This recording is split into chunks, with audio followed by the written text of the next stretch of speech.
तो जैसा कि गाइस हम पिछली वीडियो में डिस्कस कर चुके हैं COPD के बारे में, उसकी फुल फॉर्म के बारे में, उसकी एपिडेमियोलॉजी, उसकी definition, emphysema, chronic bronchitis, pathophysiology and pathogenesis हम ऑलरेडी पिछली वीडियो में कवर कर चुके हैं।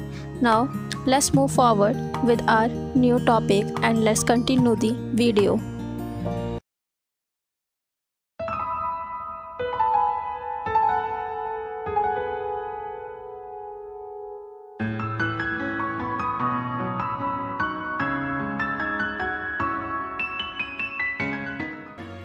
ताकि हम पिछली वीडियो में एम्फाइज़मा की definition, risk factor, pathophysiology, pathogenesis इन सभी के बारे में ऑलरेडी डिस्कस कर चुके हैं।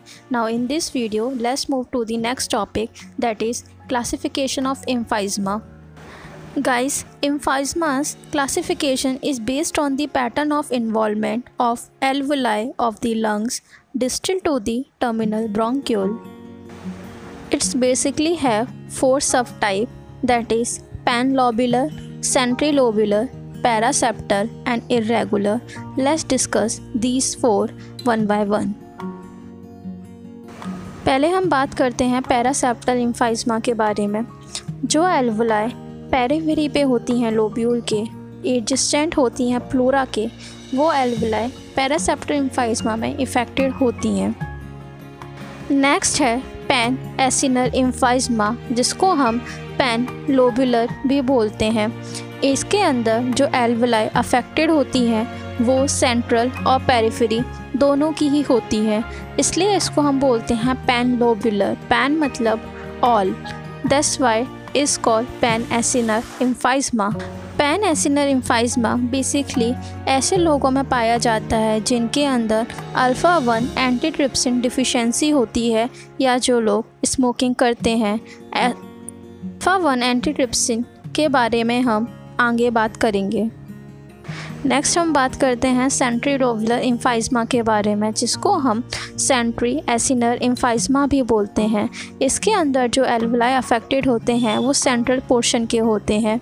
ये बेसिकली सिगरेट स्मोकिंग की वजह से होता है।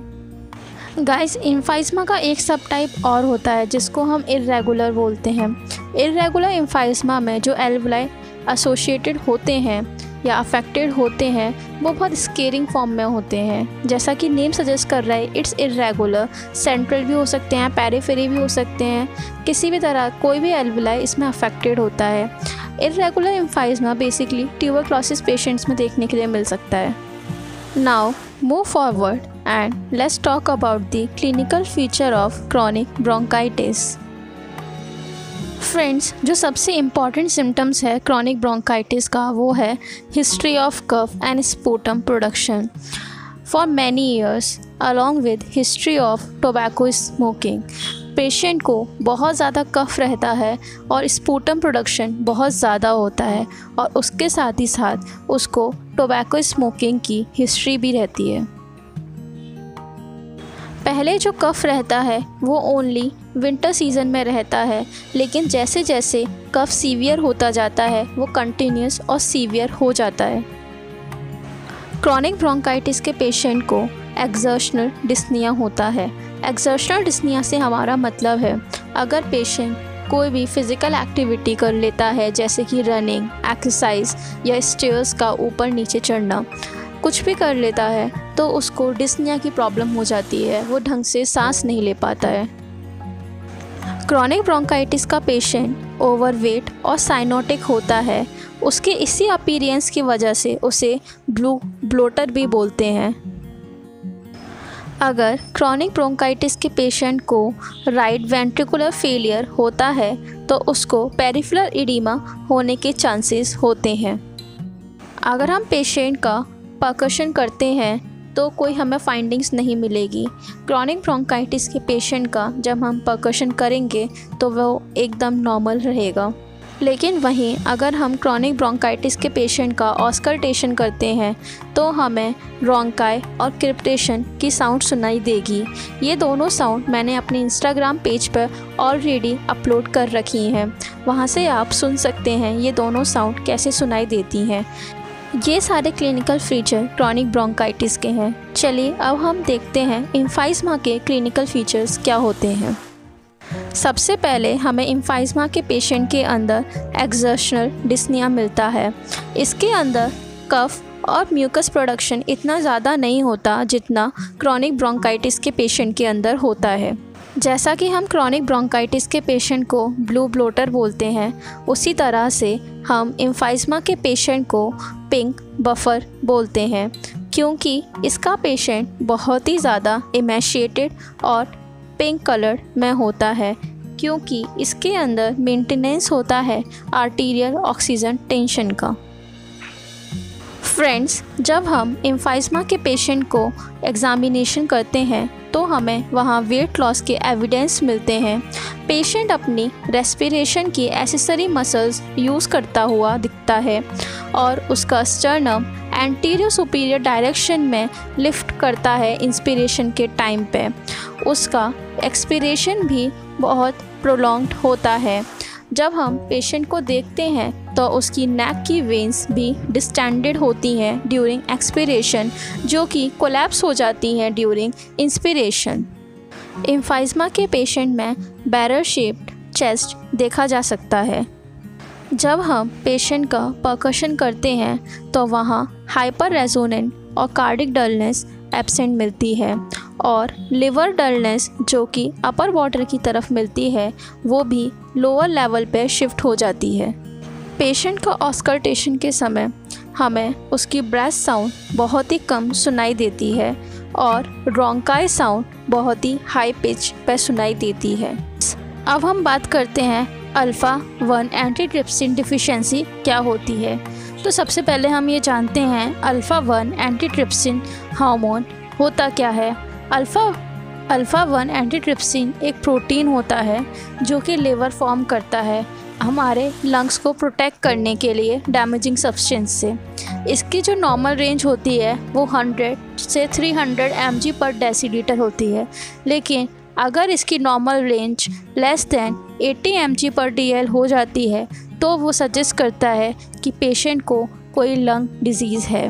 लेकिन अगर इस प्रोटीन की डिफिशिएंसी होती है तो जो पेशेंट टोबैको स्मोक करते हैं तो उनके अंदर जो एंजाइम्स होते हैं जो कि डैमेज करते हैं लंग्स को, प्रोटीएज, इलास्टेज, ट्रिप्सिन, वो लंग्स को डैमेज कर देते हैं और कुछ भी प्रोटेक्टिव मैकेनिज्म ना होने की वजह से पेशेंट के अंदर COPD डेवलप हो जाता है।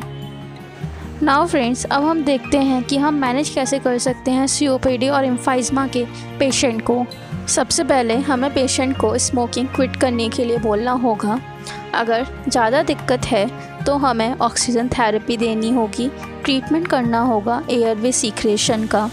हमें पेशेंट को न्यूट्रिशन भरी डाइट खाने के लिए बोलना होगा।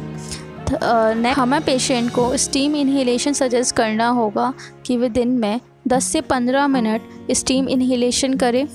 नेक्स्ट आता है पल्मोनरी रिहैबिलिटेशन, जिसमें एजुकेशन, एक्सरसाइज, फिजियोथेरेपी कराई जाती है पेशेंट की। लास्ट रहता है लंग ट्रांसप्लांटेशन।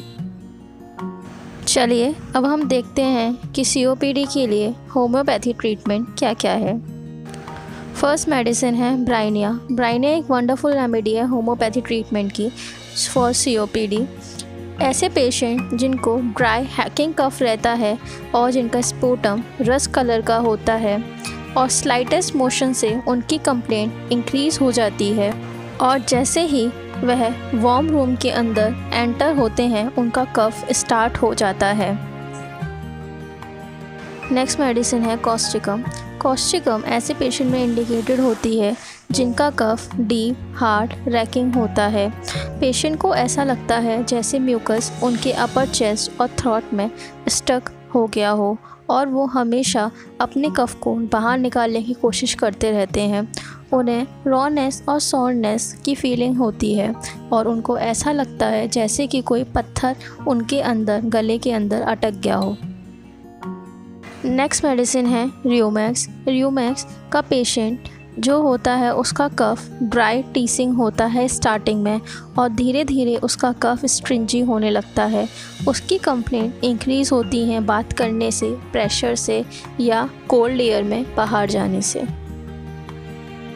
कैलीवाइक्रो भी एक बहुत अच्छी मेडिसिन है COPD के लिए। इसका जो कफ होता है वो येलो, स्ट्रिंजी और स्टिकी म्यूकस होता है, और इसकी कंप्लेंट वर्स होती है मॉर्निंग में। नेक्स्ट मेडिसिन है पल्सिटेला। पल्सिटेला ऐसे पेशेंट में इंडिकेटेड होती है जिनको लगता है कि उनके चेस्ट में कोई वेट है, और जब वो खांसते हैं तो उनको चॉकिंग और गैगिंग वाली फीलिंग आती है, जिसके वजह से उनका थिक येलो म्यूकस बाहर आ जाता है। पल्सिटेला के जो पेशेंट होते हैं उनका कफ ड्राई और टाइट होता है नाइट में, और मॉर्निंग में लूज़ होता है। Thank you guys for watching this video. I hope you find this video useful and understandable. I simplified this video as much as possible. Hope you like it. And don't forget to subscribe my YouTube channel and follow me on Instagram. Thank you so much guys.